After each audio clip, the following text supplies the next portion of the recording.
I am back this evening as Rod Serling's self-acclaimed Black play niece, and y'all asked me, what episode of the Twilight Zone has Black people? Well, this Black History Month, I am breaking down Season 1, Episode 27, The Big Tall Wish. Now, all three lead characters in this episode are Black, but our main character's name is Boldy Jackson. We will refer to him as Faux Lewis though, because he is not as good as Joe Lewis and is actually washed up and need to sit down. But y'all know how our uncles are. They don't listen and they gonna do it till they pass out. The episode starts with Rod Serling agreeing with everything I just said. He's like, here's Boldy Jackson. He is 183 pounds, wet and well fed. He is above the age of 40 and he needs to sit down, but his ego will not let him. So we're going to try to figure out if he is going to get through this fight. He could use a little magic, but will he actually let the magic happen? And because my name is Make That Magic, I heard magic and I leaned in. I said, Unc, what magic is about to happen? And they pan over to Henry. Henry is a young Black child that's also one of the co-stars, and he is sitting here throwing down on what I assume is sunflower seeds, because absolutely, happy Black History Month. Now, Henry and Boldy are really close friends, and Henry is super excited to watch Boldy fight tonight. And instead of just feeding into the child's excitement, this fool walks over to the mirror and does the exact opposite of what he should do. He looks into the mirror and he tells the child, you know, boxers, we don't need a scrapbook. We can look at our face and tell where we've been because of the scars and bruises. He says this to a 9-year-old, probably younger than that child. This fool points to the space between his eyebrows and goes, this scar is from St. Louis. He points to his nose and he goes, this is from Syracuse. Never got my nose broken twice except for this night. I looked and I'm like, is this the encouragement you want to give a child who is looking forward to you winning tonight? You want to tell him all the times you got beat up? The entire time, Henry is just looking at him like, well, damn, I was trying to have the faith of a mustard seed and you took the mustard seed and put it on a hot dog and ate it. I just was like, can you please get this child some hope? This has now turned into Faux Lewis's pity party. And he starts to look more and more like a sad Nat King Cole instead of a boxer. He's like, I'm just a sad old man trying to catch a bus and the bus already left. I said, well, then you need to call Rosa Parks and tell her to come back, because I'm trying to understand why you are telling this to a child who wants you to win. And right when I'm about to give up and turn this off, thank God Henry snaps and he's like, you know what?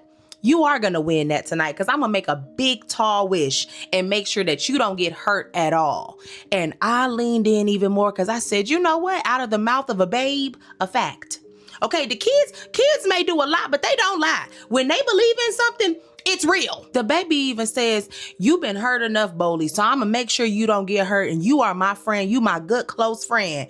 And I was just like, you know what? A part of me wants to really root for this man, but another part of me wants to call this baby over and say, hey, I need you to wish on somebody who believes in themselves, boo. Now, Frances is Henry's mama, and she's downstairs waiting for Henry to come into the house, and Boldy walks up to her. Now, I don't know about y'all, but when I was watching this, it looked like Frances wanted a piece of Faux Lewis.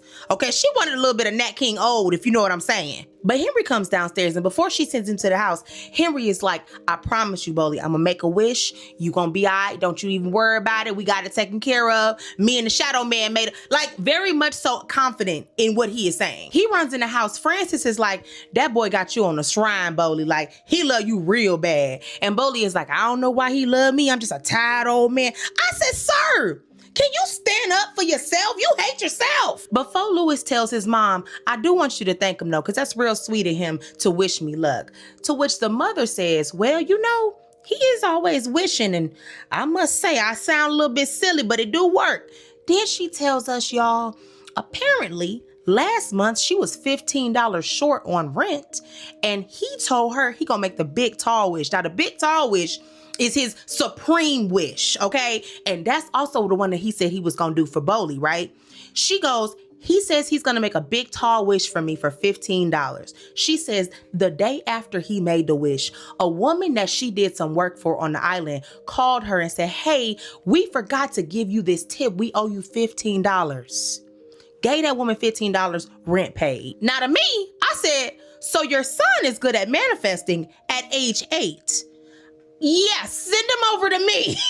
But oh no, no optimism for Boldy Jackson. The world has beat him up too much, literally. And he's like, Francis, that's so nice to have little kids with dreams. But when do those boys grow up and realize that there is no such thing as magic and that the world is cold and that the world is just gonna push your face into the concrete and tell you to shut up? And I was like, yeah, that's probably what happened to you, because you ain't have no type of magic in your soul. You don't believe in nothing. Good Lord. I said, the scars on your face ain't from you getting beat up. It's from you aging, because you have zero whimsy. He ain't never skedaddled. He ain't never skipped nowhere. He ain't never tootly dude. This man is just too damn serious. So Foluis finally arrives to the arena, and in walks Thomas. It's 19 cigarettes, so you already know what Thomas is doing. He's smoking a cigar indoors. Foluis is like, can you please put this cigarette out? He's like, we a package deal, baby. I come with the cigar and the cigar come with me. I'm here to help you. Then he realizes that all Foluis has to do is flick his nose and that bone gonna go up into his brain and kill him. So he puts the cigar out. And I said, exactly. Now, when we finally get a close-up of this man, he reminds me of a scammy Charles R. Drew. Now, Charles R. Drew is the father of the food bank, and that is a very niche Black history fact, but this man looks like a scammy Charles R. Drew. And unfortunately, scammy Charles R. Drew is there for mess. He literally goes, the older they get, the more mess they talk, the less they can win, and the more I gotta do to prove to the team that we should keep them. And Boley is like, oh, you must have been a great hire. He was like, I'm actually here to bargain for you. Now, scammy Charles R. Drew does have a job, and he manages the has-beens. And the has-beens on his team do one or two things. They give you 2 rounds and then they give up, or they go to the prelims 2 or 3 times a month and lose. But overall, they lose. Foluis ain't hearing it. He's like, I'm not doing that. And in fact, I'm about to go up here and beat this man even harder just because you don't believe in me. Scammy Charles R. Drew sits down. He's like, all right, fine. Boley looks at this man and says, so tell me about the guy I'm about to fight. You seen him. What should I be looking out for? This man says, I don't know. I've never seen him fight. He's lying. He's seen this man fight 6 or 7 times. Even the physical therapist looks over like, you're a liar. You absolutely have seen this man fight. This is when Foluis realizes that the reason he is coming down there to try to convince him to only do 2 rounds and lose is because he is betting on the person who Boley is fighting.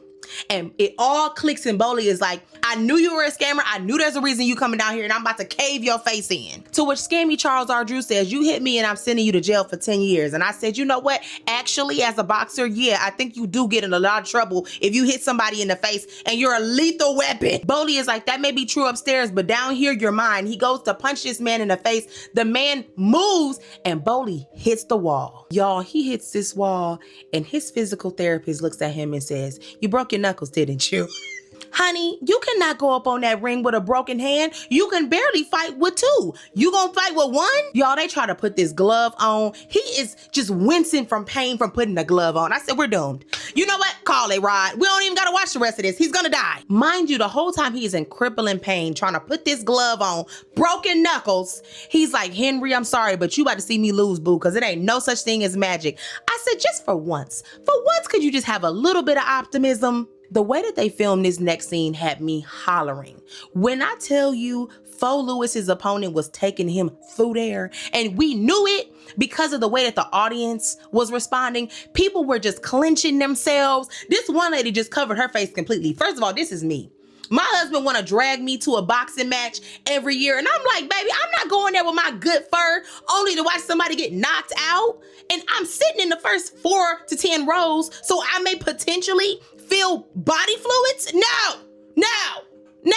They finally pan up to the boxing ring, and I hated to watch this on Black History Month. I truly hated to, because he was getting toe up in this ring. It was nasty work. They go back to Henry's house. Henry and his mom are watching. They both got the same faces to everybody in the audience. Henry's like, come on, Boley, come on. Baby, it ain't gonna happen. I'm so sorry. The magic just got laid out on the floor, literally. Foluis's opponent hits him and knocks him out cold on the ground. And this is when the camera changes and you start to see the point of view from Boley's perspective. And we are just looking up at lights and a referee counting the entire time. He's counting 3. He's counting 4. The camera goes back to Henry's house. Henry has now run up to the television and is like, Boley. The kid is a terrible actor. I'm so so sorry. He's a terrible actor, but he was so cute. He's like, Bowley, please. He starts to essentially make the big, tall wish. And we go back to the boxing ring. They are now at 8. They are now at 9. Henry is still wishing back at home. And suddenly he gets to 9 and everything freezes. Everybody in the crowd freezes. The referee freezes. Henry continues his wish. And all of a sudden, everything goes back live and you see that Bowley's opponent is now on the ground and not Bowley. The opponent's managers run up to him to try to pick him off the floor. And we look up and Fo Lewis is standing there with his fists in the air because he's won the fight. But Fo Lewis is also just as confused as we are because he remembers being on that ground. So what happened exactly? He goes back into the locker room and his physical therapist comes in there and he's like, you did good. And Bowley is like, you know what? I guess you were wrong. I guess my hand wasn't broken. He goes, who said your hand was broken? You did a really good job tonight. Your hand was fine. He's like, my hand was broken before I went up there. He's like, look, I don't know what happened, but your hand was never broke and you killed this fight. Bowley then goes, yeah, but when I hit the ground, I don't even remember coming back up. The man goes, but you never hit the ground. And I said, yeah, because Henry done manifested and prayed and all your ancestors and God came down there to that ring and pulled you off of it and threw that white man down there instead. Baby, you was knocked out for sure. But the beauty is that nobody else remembers this except for him. As Fo Lewis walks home, J.J. Evans and the cast of... As Fo Lewis is walking home, he is greeted by J.J. Evans and the cast and crew from the Emerald City and the Wiz. They're like, you did so good. I saw you on TV. I know that's right. Dynamite. Shut up. This man ain't do nothing. And Bowley knows it. He knows that he actually didn't win, but nobody else does. Now, Fo Lewis walks in the house, and of course, the first place he goes is to go find Henry. Henry is up on the roof playing with his pet rabbits. And he's like, you did so good, Bowley. Oh my goodness, you were a real tiger out there. Now, Henry doesn't mention the magic at all at first. But then Bowley goes, you know what's crazy though? I remember being on the ground. That man must have hit me so hard that all my memories went away because I could have sworn that they were counting over me. And he's like, it's like something happened, but I guess I'm just that good. Well, Henry immediately turns around and is like, well, that glass slip about to turn back into a K-Swiss because you don't believe in magic. And he just keeps saying to Henry, Henry, I was never off my feet. I never went down. Henry is looking like, there goes the dress. The pumpkin coming back. Henry just knows like, well, you don't believe, so I gotta go ahead and reverse. Uno reverse on your head. Then he turns the child around and he's like, was I on my back? Was I about to be up out of here? Henry is like Big Mama on soul food.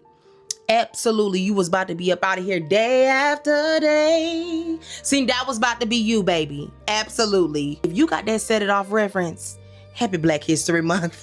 Bowley goes over to this clothing line as if that's gonna help him at all. And he's like, nobody remembers it but me. What is going on? Henry finally fesses up. He's like, it's me. I did it, it's me. I'm sorry I lied to you, Martin. I didn't want to go to Arizona. He literally was like, I made a big wish. I didn't want you to get hurt and it worked. But you have to believe that it worked. And if you don't believe, I can't do anything about what happens after that. He looks this child in the face and says, you too big to think about stuff like that. You too big to believe in fairy tales. This baby is maybe 8 or 9. I'm gonna tell y'all something right now. I'm 33, okay? I still get excited on Christmas Eve. I know the truth. And I still feel like there's a little bit of magic in the air and I'm gonna lean into it. I also will not walk near or into a circle of mushrooms. Okay, I've learned enough from the interwebs. I'm good. It's a whole lot of innuendo and outnuendo when it comes to that, and I'ma leave it alone. But I do believe in it and I do respect it. And this baby is literally yelling at him, Bowley, you gotta believe in it. You gotta believe in it for it to be true. Then he tries to take it out on my baby. And this is when I had a hard time rooting for Bowley. I am so sorry, because he literally goes, you need to wake up. In fact, why am I even hanging around a kid like you? Why do I even put myself in a position to be around somebody who believes in magic? The rage that started to fill me. What you not gonna do around me is diminish a child's dreams. Bowley goes, no, you gotta believe me. It ain't no magic. That was me. That was all me out there. I'm the one that hit him. I'm the one that won. And I said, well, there goes your dress, Cinderella. You're back at home, you're about to be poor again because ain't no way that magic gonna last with your attitude. Bowley says he's too hurt, he's too old to believe. The child hugs him and is like, you have to though. All of a sudden, we are back in the arena. Everybody is frozen and we go back to the ref and he's saying 9, 10, we look down, Boley's on the ground. Because Boley did not believe, the magic reversed. And as Cinderfella is walking back to his house, the Emerald City ain't got nothing to say now, baby. It's actually very quiet on that street as he is walking. Now, it doesn't mean that the street is empty because there are still people there. People are absolutely there, but they're saying nothing to him. When Boley gets to his apartment building, Boley goes straight to Henry's house. He knocks on the door. Henry's mom opens the door. She's like, Boley, I am so sorry. So it's confirmed. He lost. Fo Lewis goes in there to go see Henry. Henry wakes up. He's like, you did really good. I was proud of you. Boley is like, it's okay. I didn't win, but I promise tomorrow I'm going to take you to a hockey game. We're going to get some hot dogs. We're going to have a good time. This broke my heart. The child looks at him. He says, I'm actually too old. I'm going to stop making wishes and I'm going to stop believing in magic too. Boley goes, maybe there is no magic, but I think that there could be magic, but there's just not enough people who believe in it.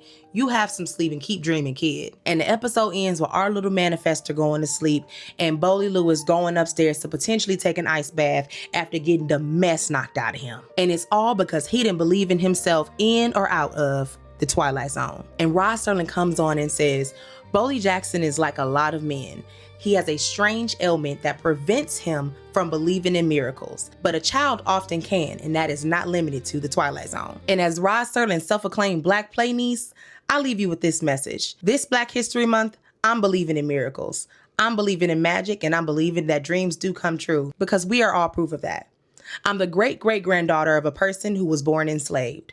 I'm the great-granddaughter of a man who only had a 4th grade education, but managed to get 120 acres of land in a southern state. I'm the granddaughter of a woman who was one of the first Black women to get her master's at Indiana University.